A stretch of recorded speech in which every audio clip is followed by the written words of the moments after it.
Okay, so since I'm adamantly against the new Ghostbusters movie coming out, I really think I should share an idea that I've had for a while. Because Ghostbusters, the original, is one of my favorite movies of all time. Probably my number one.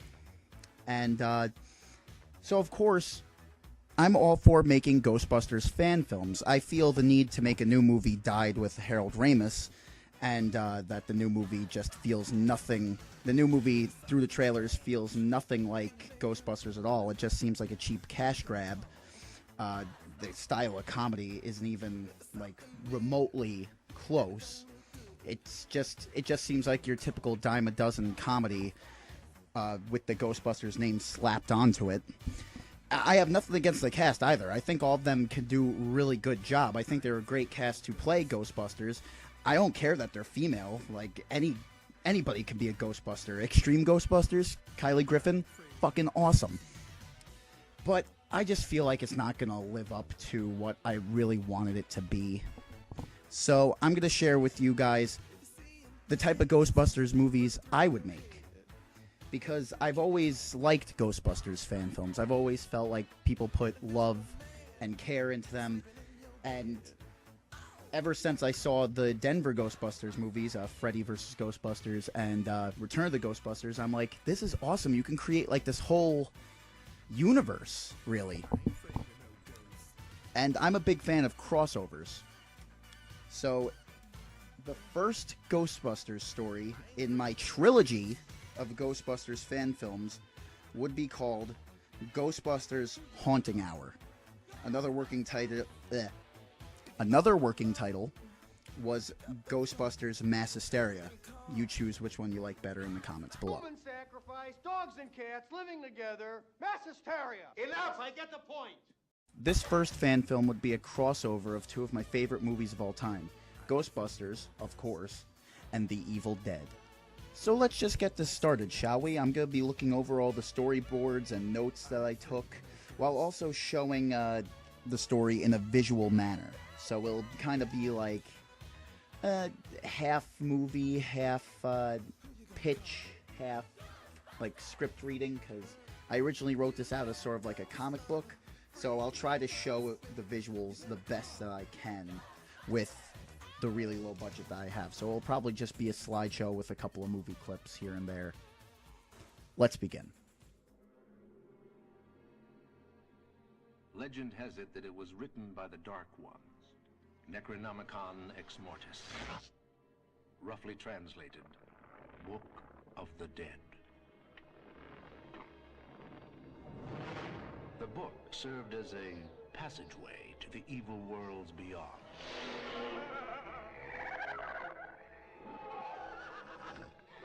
It was written long ago, when the seas ran red with blood. It was this blood that was used to ink the book.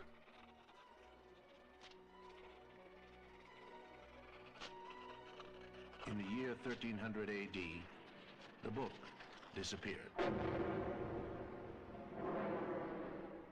Also, during the opening, we'll see stock footage of the Evil Dead trilogy, Evil Dead 2, and Army of Darkness, and it'll talk more about the Necronomicon and all the god-awful things that happened in this cabin once Evil was released. We'll also talk about Ash versus Evil Dead, maybe the comic books, but the narration will tell us that the story of the Necronomicon sort of ended in Washington, D.C. after the events of Freddy vs. Jason vs. Ash the Nightmare Warriors, which is an amazing comic. By the beginning of this fan film, the Necronomicon has found its way back to the Voorhees house, where it was in not only Freddy vs. Jason vs. Ash, but also Friday the 13th, Jason Goes to Hell. We then see a shady man in a fedora and trench coat walking out of the Voorhees house with the Necronomicon in hand. The sky is dark and gray, and it's raining. This is a character that I would like to call James Mesmet. James is sort of like the Indiana Jones of paranormal investigators. He's a renegade. He has a snarkiness to him. He also has a brother named Robert, who he also investigates paranormal events or anything out of the norm. They appear in a lot of the stories I write in this sort of universe that I've created. So I feel like he perfectly belongs in this story. And much like Indiana Jones, there's a very Last Crusade moment coming up. James wants the book to be studied thoroughly in a museum somewhere. Not something you'd really put on display, something like more in the back. Either a museum or a government facility or any place where the book cannot be seen, but it could still be studied and, like, protected. He saw what happened in Washington, D.C. during the events of Freddy vs. Jason vs. Ash, and he does not want that happening again. But that all changes when he's all of a sudden knocked out. Two henchmen grab him by the arms, and then we see a shadow walking towards them. "Mr. Mesmet," the shadow says. And then it's revealed that this man is our main antagonist, and that he goes by the name of Gilligan H. Bloomis. James automatically knows who he is, and anger comes over his face. "We just wanted to thank you for getting the Necronomicon for us," Bloomis says as he picks it up from off the ground. Mesmet then looks at the two henchmen and says, "Too bad these Guidos don't know you like I do, Bloomis," trying to catch his breath after the big punch he took. Bloomis then assures him that these men will be paid handsomely for the job they just did. "Or so they think," Mesmet says with sarcasm in his voice. "Bloomis, this book needs to be investigated." That belongs in a museum. So do you. All jokes aside, that's essentially what is said before Bloomis knocks him out again. And then he gets a brilliant idea. "A museum, huh? Not only can he translate it and gain the powers of darkness, he can also sell it to the museum and get filthy fucking rich off of it. So, yeah, he's gonna take it to the Museum of Natural History." He pretty much thanks Mesmet for the idea before walking back to the car. Driving back, the henchmen are excited. "We're gonna get so rich," one of them says, to which Bloomis responds, "Yes, I am." The second henchman gets confused and angry and asks what does he mean by I, and then Bloomis whips out a gun and shoots them both. Before the other henchman can even respond, just bam bam! And then he dumps the bodies off to the side of the road. Cut to a small normal house on Long Island when we see a car pull up, and a kind of short guy with glasses walk out, go up to the door and knock. You may be wondering who this character is. Well, this is Oscar Barrett. Yeah, remember the baby from Ghostbusters 2? Well, what do you think? Well, he's ugly.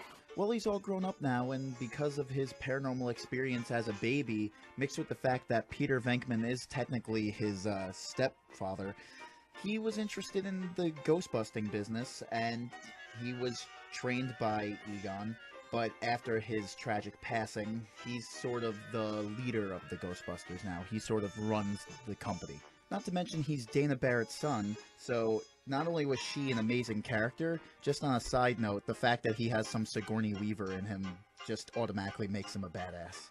There are some awesome genes running in the family. But the reason why he came to this house and he's now knocking on the door is because this is the home of an old college buddy he used to have named Kevin Jensen. When Kevin answers the door and sees that it's none other than Oscar, a person who he had many college schemes with, he automatically knows that something's up, so he just asks him right off the bat, "What's your crazy plan today, Oscar?" To which Oscar replies bluntly and simply with confidence, "Ghostbusting." We see them drive around more of Long Island. Oscar has the addresses of some of his old college buddies, and the next stop is at the house of Joshua Rodeo. When Josh answers the door, we see that Kevin is sort of going to be the Venkman of this new group of Ghostbusters. As he says with dry wit, "He got me, Josh. Run away." To which Oscar replies, "Shut up." And the scenes of them picking up the new Ghostbusters runs like a montage. During the driving segments, we see why he chose them specifically, and he explains more of what he wants to do. They have a little witty banter, and some of them are like, "You sure you want to do this?" Some of them are a little hesitant, but he sort of convinces them. Sort of the driving parts are pretty much the exposition dumps, but I don't want it to feel like just blatant exposition. I want to have the Ghostbusters type wit you'd expect it to have. The last stop is at the house of probably their most goofy friend, who goes by the name of Jose Redmond. Jose immediately jumps at the idea of being a Ghostbuster, and then they make their way to Manhattan. When they finally get to the firehouse, they are just amazed. They look around and they're like, whoa. So Oscar gets a kind of cocky smile on his face and says, "Gentlemen, welcome to the Ghostbusters." Cut to the American Museum of Natural History, where Bloomis is not only just trying to sell the Necronomicon, but he's also pitching an idea for a Kandarian exhibit. He's talking to the museum owner, or whoever regulates and accepts new exhibits and artifacts, and he says, "Sir, believe me when I say we've made the greatest discovery of the modern age. It's like the anti-Holy Grail, Deus Ex Mortis, Book of the Dead, Necronomicon, Naturo Demonto, and I'm selling it for $1 million. But if you don't think that's enough for a whole exhibit in a big museum, then a simple script change will change it to $100 billion. Cut back to the firehouse, where we see Oscar building a new proton pack. Kevin walks up to him and goes, "So, you're really going all the way with this ghost busting, aren't you?" To which Oscar replies, "Yep. In fact, your proton pack is ready." Kevin then puts it on and turns it on, and Oscar tells him to be careful. Kevin then asks, "Okay, so how do I work this thing?" And before he can even finish that sentence, it goes off. So it's like, okay, so how do I use this thing? Oh god! There's a framed picture of Peter Venkman on the wall that gets burned in a way that makes him look like he now has a mustache. It's like the proton stream moves across his face, and through the black lines sort of paints a mustache onto him. Oscar's like, "Whoa, whoa, whoa," and Kevin manages to turn it off. Even though he made a bit of a mess, Oscar still tells him he did good for his first time. Upon hearing that, Kevin has a dry and sarcastic look on his face as he says, "That's what she said." Cut to the main desk, where we see our new receptionist named Amy Cartwright. She's just sitting there bored when all of a sudden, they get a call. Amy answers the phone and says, "Hello, Ghostbusters, Amy speaking." And while they talk, she says, "Yes, we're back." More talking, and then she asks the question, "You got one?" We got one! The bell rings and excitement comes over Oscar's face. "Wow, we got one already?" And then they gear up. We see them suit up, and each of them gets a shot of them putting on their name tags for the first time. Then Joshua puts on his goggles and says confidently, "Let's go to work." Oscar then gives Kevin a new experiment he's been working on, the proton pistols. They come with a trap inside the gun, so you don't have to throw down one.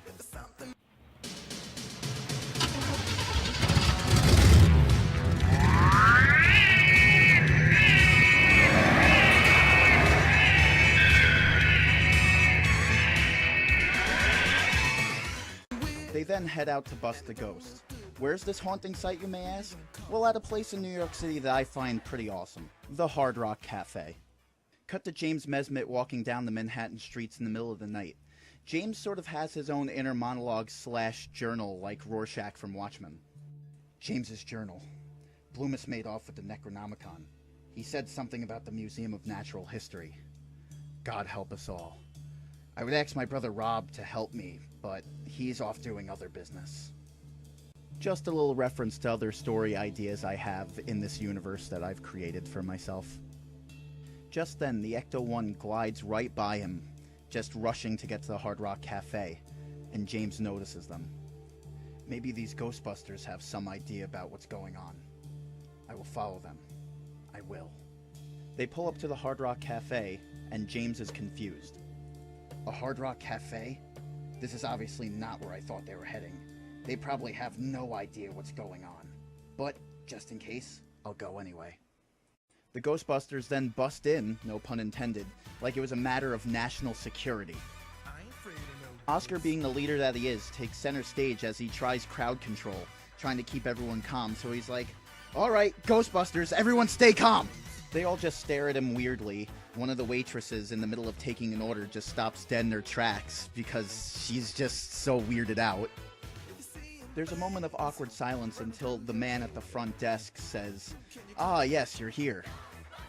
Oscar then leans up against the desk while checking out his PKE meter for any energy signals, and then he asks him, "So what's the problem?" The restaurant manager then points to the bar and says, "A pesky poltergeist has been drinking all of our booze." We then cut to the bar and we see a new and interesting ghost design. I imagine it sort of being a fat, slobbish ghost, sort of a dirty brown color that just drinks everything and belches a couple of times.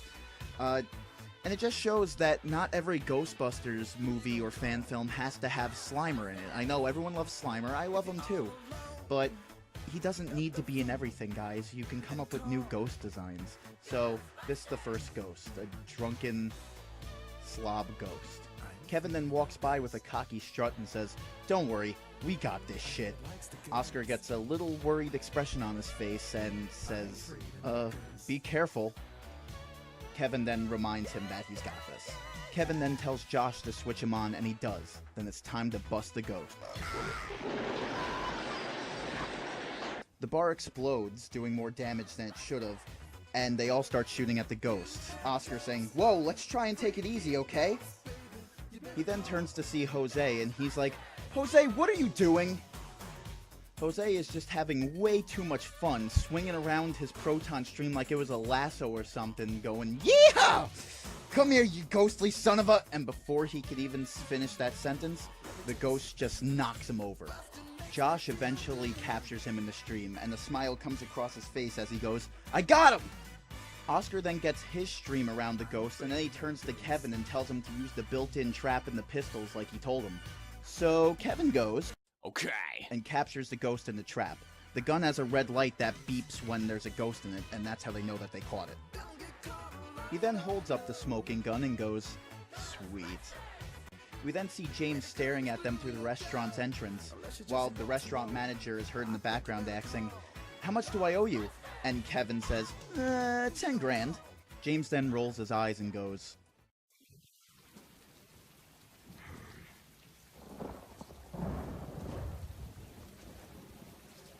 The news is now fully aware and going crazy about the Ghostbusters' triumphant return, and they're hitting all the big haunting sites. The paper also shows that they're busting in Long Island as well, with an article that says Amityville de-horrored. If this was a big budget movie instead of a fan film, I would want a cameo by Howard Stern talking about the Ghostbusters on his radio show during this big media montage, because how awesome would that be? But also in the papers, there's an article about a new Kandarian exhibit being made in the Museum of Natural History. Cut to Bloomis looking very happy with himself as he stares at the Necronomicon, which has now been put between glass and on display. A shadowy figure who turns out to be Mesmet walks up behind him and says, "You really did it, Bloomis." He gets a little cocky grin on his face and says, "No matter how much I hate this, at the very least, nobody can translate it." Bloomis then gets an even cockier grin on his face and says, "Au contraire, mon frère. I hired some men to retrieve the Nobi tapes." Mesmet's eyes widen as shock comes over his face, and he goes, "What?" Bloomis is feeling the most cocky he's ever felt as he glances back at Mesmet, raises his index finger, and adds, "End his diary." Mesmet yells, "No!" But it's true. Bloomis then turns to face Mesmet as he says, "They'll be back from Tennessee within a day or two." Mesmet's like,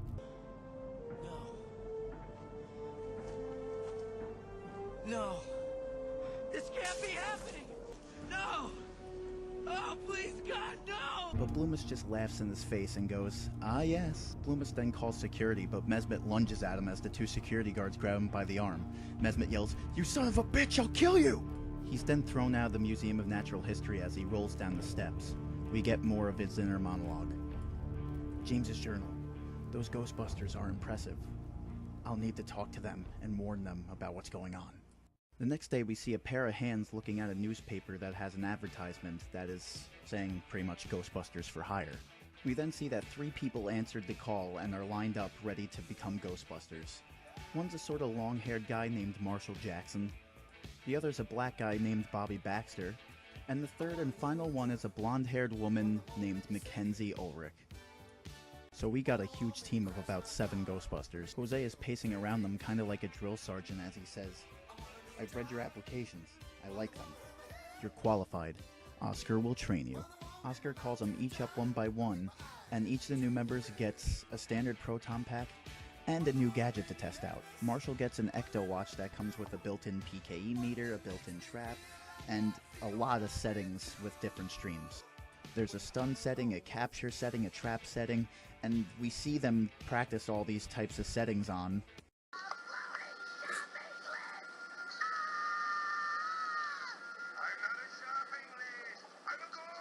Oscar then explains that there's one final setting that should be used only in drastic situations. It's a setting that can actually destroy a ghost, but they don't really want to use it much because ghosts are pretty much people who have been denied access into heaven or whatever you believe in. So destroying a soul is bad because there's no afterlife for the afterlife. This setting should only be used if they're dealing with demons or satanic beings who only want to kill the innocent and have never actually lived on Earth, who are just plain evil and don't need to be around anyway. In short, he says, only use this setting when we're dealing with Satan. Bobby then gets the Black Matter Shock Blast Electro Pack, and Mackenzie gets a proton pack with slime setting, which comes with like slime ropes, slime tethers, anything if they need to stick something or move something, she could use that. Jose thinks that everything's over and that he can go back and chill, but then Oscar pulls him aside to show him a new weapon that he made specifically for him. Oh my god, Jose says, trembling with excitement as Oscar presents to him the Proton Smart Gun. Meanwhile, at the front desk, they get a visitor. Mesmet enters the firehouse and walks up to the main office where their secretary, Amy, is sitting. "Is this the Ghostbusters?" he asks. Amy replies yes, and Mesmet just storms past her, and she goes, "Wait, sir!" But he keeps going, saying, "I gotta warn them." All of a sudden, Josh and Kevin walk out and block him. Josh goes, "Whoa, whoa, whoa, just who the hell are you?" Mesmet then whips out his badge and says, "A real paranormal investigator, that's who the hell I am." Josh and Kevin just look at each other.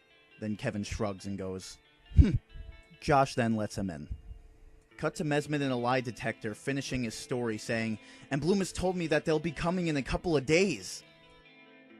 "Well, he's telling the truth," Oscar says. "I guess I'll set up some cameras at the Museum of Natural History, see what's going on." Kevin then adds, "Well, I'll do some research on the Necronomicon." Marshall Jackson's leaning in the corner when he asks, "Where are you going to look up the Necronomicon?" Kevin then responds, "Lovecraft, Tobin's Spirit Guide, and if I'm really desperate, Google." Mesmet then chimes in saying, "I'm gonna help you guys." Oscar then shrugs and says, "Well, you do know your shit." Cut to Jose just shooting away with the Proton Smart Gun, just testing it on every target he could set up. Bobby's sitting there watching him, but then it just gets too loud for him, and he goes, "Alright, Jose, stop. You trying to see if you can go deaf or something?"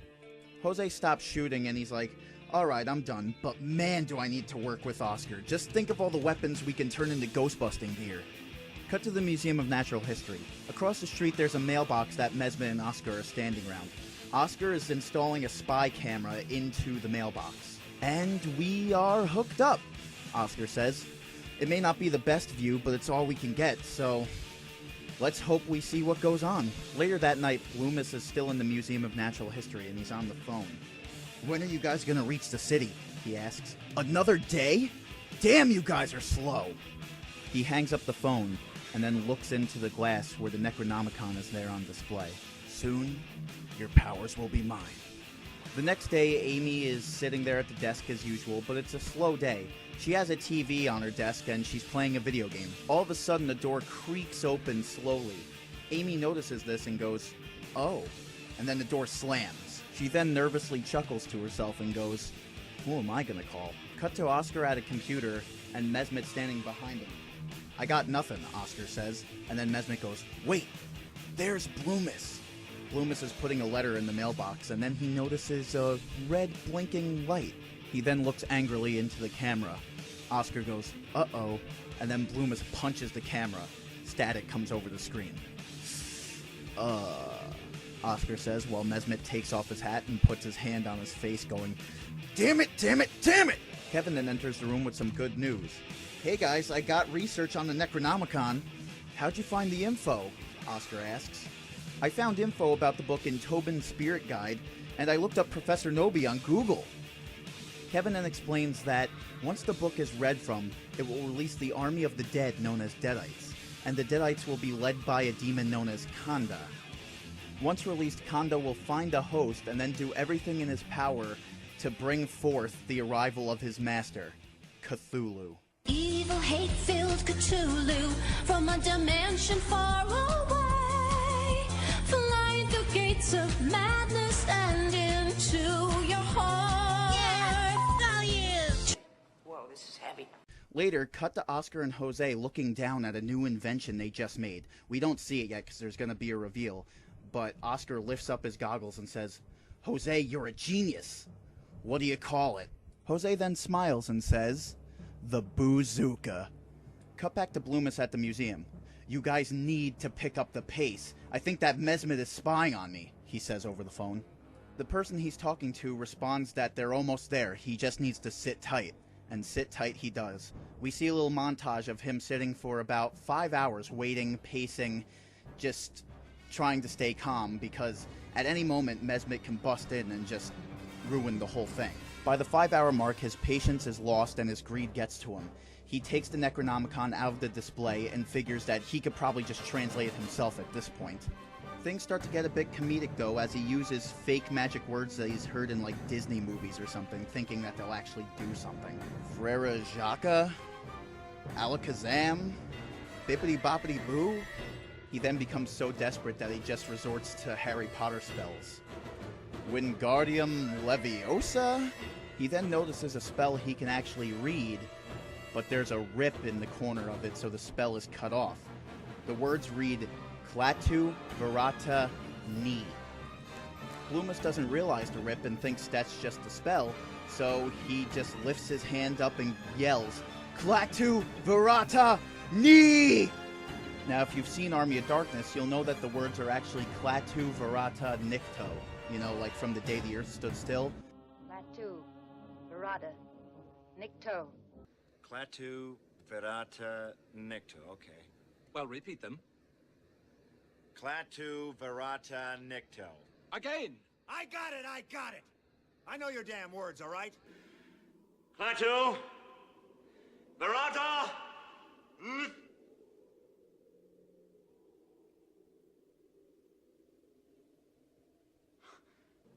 Klaatu, Virata. And we all know what happens when you say the words wrong. Real wrath of God type stuff. Exactly. Fire and brimstone coming down from the skies. Rivers and seas boiling. 40 years of darkness, earthquakes, volcanoes. The dead rising from the grave. Human sacrifice, dogs and cats living together, mass hysteria. Lightning comes down and strikes Bloomis right through his fingertips and surging throughout his whole entire body. But that's not the only thing that strikes him. Irony strikes him, because the two people he was talking to over the phone finally enter the museum with the Nobi tapes and his diary. We then start to show off the classic Evil Dead Ramo cam, aka The Force, as it comes rushing towards the Museum of Natural History, passing by a cemetery where we see the dead begin to rise from their grave. The two henchmen have no idea what to do. They just stand there dumbfounded, while Bloomis has no control over the lightning surging out of his body. He eventually turns to beg for help, but the lightning begins to shoot at the henchmen, and they end up, well...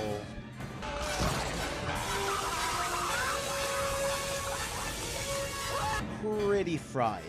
Now, since the henchmen are dead, they drop the diary and the tape starts playing the words from Evil Dead 1 and 2, releasing even more demons. Kanda, Estrata, Mantos, Iris, Nut, Nosferatus, Kanda, Mantos, Kanda. Although we never actually see the demon that bursts through the museum doors, much like a typical Evil Dead movie, we can assume that it's Kanda, and that he just found his host.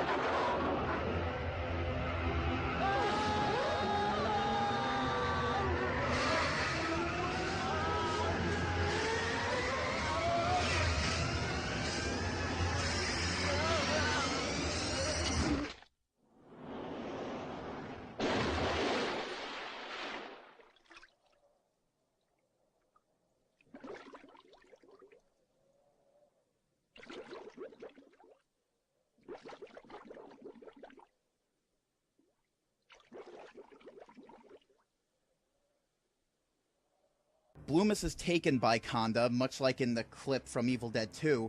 Instead, this time, he's thrown through the display glass where the Necronomicon used to be, and the glass shatters everywhere. Bloomis hits the floor. Bloomis is pretty much dead now. He squandered his chance of ultimate power, and now Conda's just gonna use his body like a puppet. And now that door creaking scene with Amy comes back to haunt her, literally, because now the same door bursts open and a Kandarian demon goes for her, and she screams and then goes silent. Amy walks down the stairs where a couple of the Ghostbusters are, and something seems off about her. Yes, I know the new Ghostbusters did the Possessed Secretary too, but I wrote this way before that movie was made. Just for fun, Mackenzie has Marshall hooked up to the ESP machine, you know, from Ghostbusters 1 that gives the electric shocks, and she's using a normal deck of playing cards to see if he could guess the number or the shape. And now we're going to kind of mix that scene from Ghostbusters 1 with the initial possession reveal from the first Evil Dead movie, where Cheryl first reveals that she's a Deadite. And Marshall is just doing poorly. He can't guess anything, and he's getting electric shocks left and right. Kevin is in the corner doing some more research, reading a book, and Mackenzie turns to him after shocking Marshall again and going, "Wow, Kevin, you see this? Marshall has like 0 ESP. Kevin just blankly looks up from his book and goes, "Yeah, truly amazing." She then picks up the next card, looks Marshall in the eyes and goes, "Okay, what's this one?"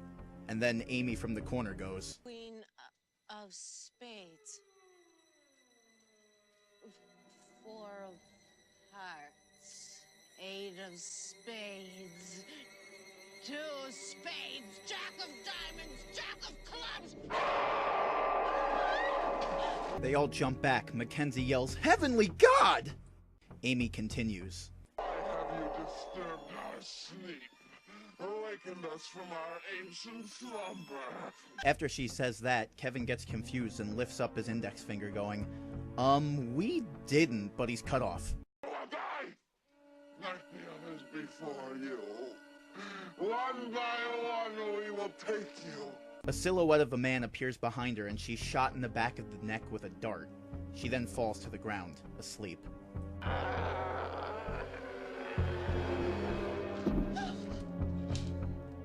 The silhouette moves closer and the man is revealed to be Joshua with a dart gun in hand. "Tie her to the bed and call James." Mesmet returns to the firehouse. They open the door for him, he walks right in and goes, "Where is she?" Amy is not looking well as Mesmet enters the room and she just smiles evilly at him and goes, "Hello, Mr. Mesmet. Enter Knight. You're not going to win this time," toying with his past of paranormal investigation. Kevin tells Mesmet she says she knows where the Necronomicon is, and it's not in the museum. "Can we get this demon out of her?"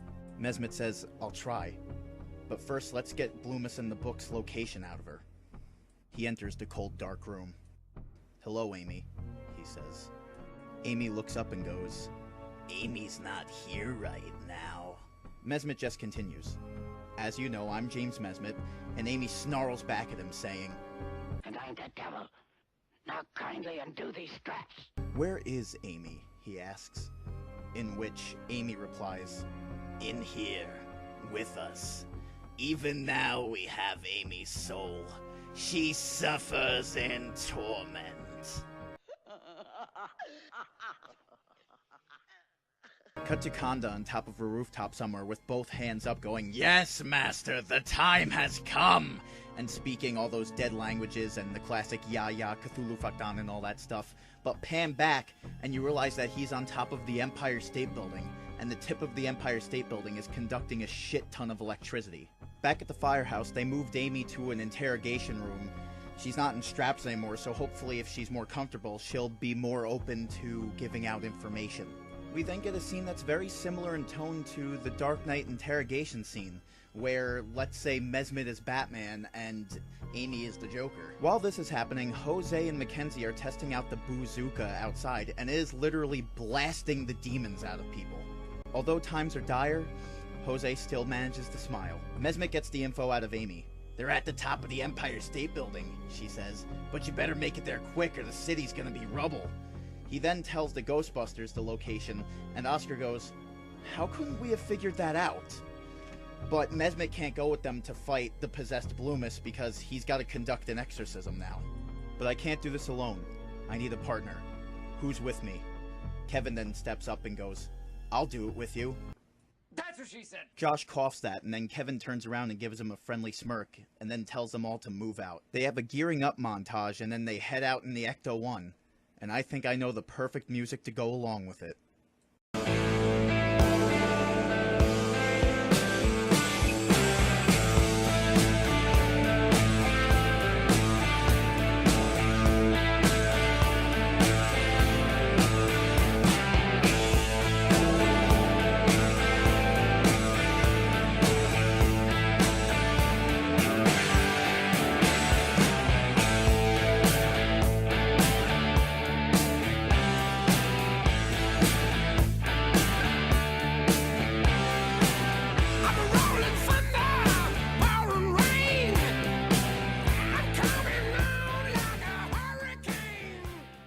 The Ecto-1 rushes through the city, catching Ghost with the Super Slammer on the top. They finally arrive at the Empire State Building, and any civilian who's not possessed cheers.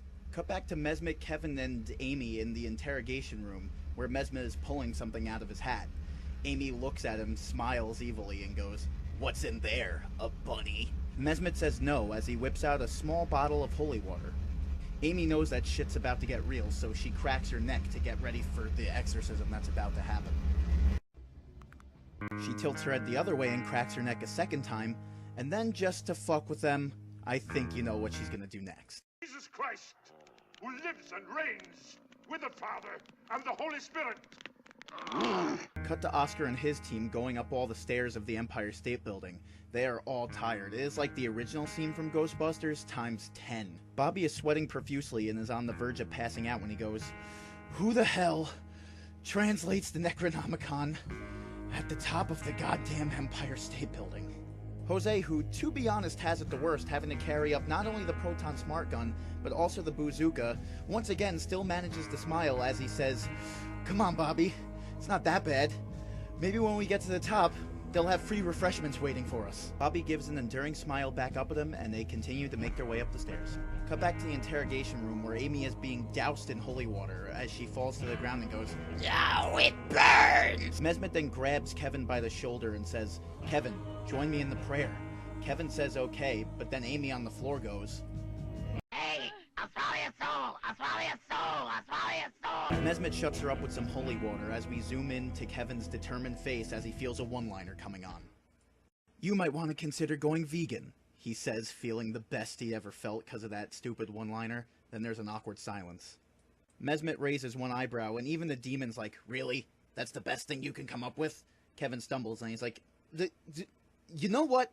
Swallow this." They begin doing the Our Father, but Amy just spits at them, and the spit gets on Mesmet's glasses.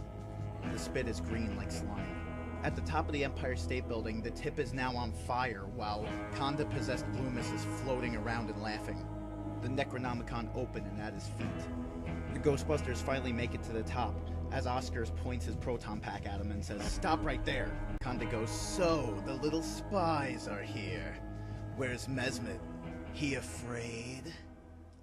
Cut back to the interrogation room where Amy is now floating, and my Exorcist parody just goes to the nth degree, because, I'm sorry, I know this part of the movie is supposed to be really scary, but for some reason I just find it so funny how they just keep doing "the power of Christ compels you." It's just, the way they pause between saying it just has such comedic timing to me.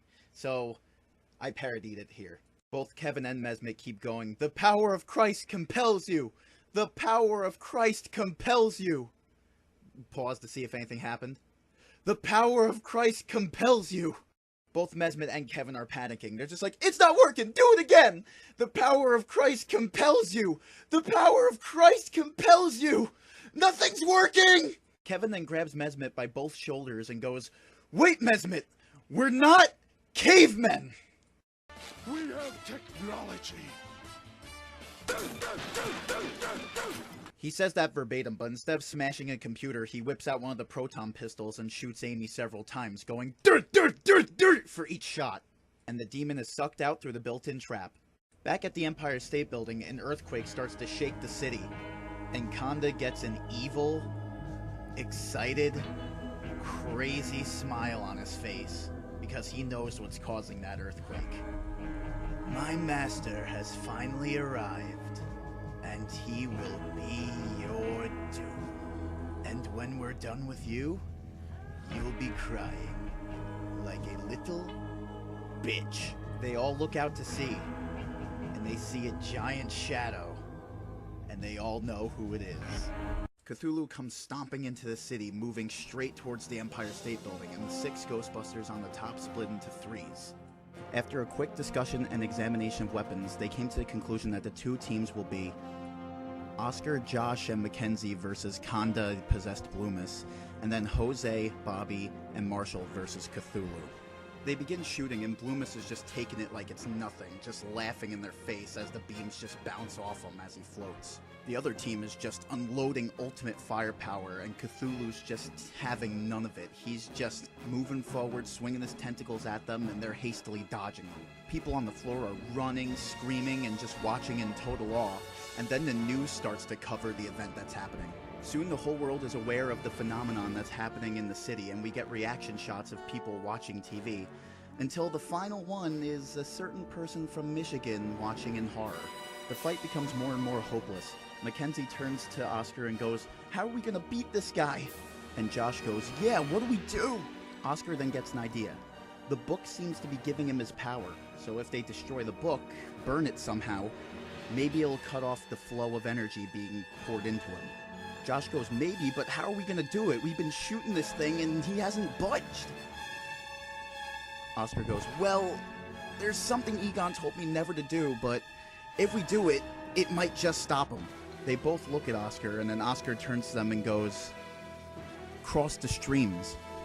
Meanwhile, the other team hasn't even put a dent in Cthulhu, which causes Bobby to panic and go, "There's no use, this guy is worse than Satan." Marshall then gets an idea. Remember that final setting on the Ecto Watch? Yeah, I think the time has finally come to use it. And he does. As the first team crosses their streams, Marshall sets the watch and shoots it at Cthulhu. And Cthulhu actually begins to get hurt. And then, Jose's bazooka and smart gun just starts ripping into Cthulhu, and Bobby's black matter pack begins to do some serious damage. Everything begins to burn as Bloomis yells, "No!" And he slowly loses power. His feet hit the ground because he's unable to fly anymore. Cthulhu is blown DBZ style into oblivion. The Deadites begin to turn on Bloomis because of his lack of power, and he becomes, well...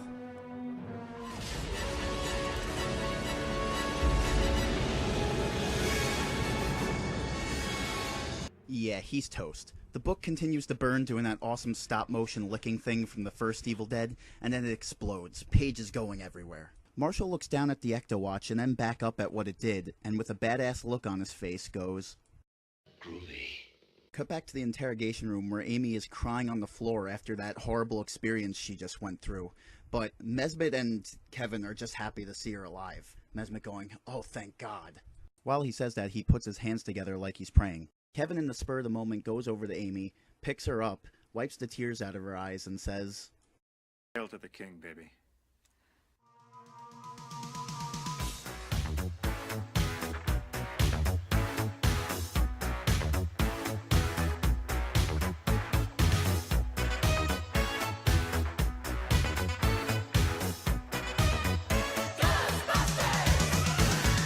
Something strange in your neighborhood. Who you gonna call? Ghostbusters! If there's something weird and it don't look good, who you gonna call? Ghostbusters!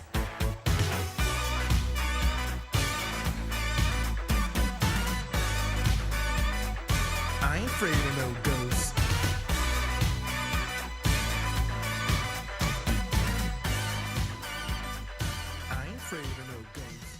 Wait a minute, where are you going? The movie isn't over yet. Early the next morning, Nesbitt is on top of the Empire State Building looking over what happened the day before because he wasn't there to see it. "So, this is what happened up here," he says to himself, looking at all the damage. As he looks around, he looks up and goes, "Oh no." and we see an all too familiar figure holding some leftover pages of the Necronomicon. Hey buddy, you missed a couple of pages. It's showtime. And then Mesmic goes,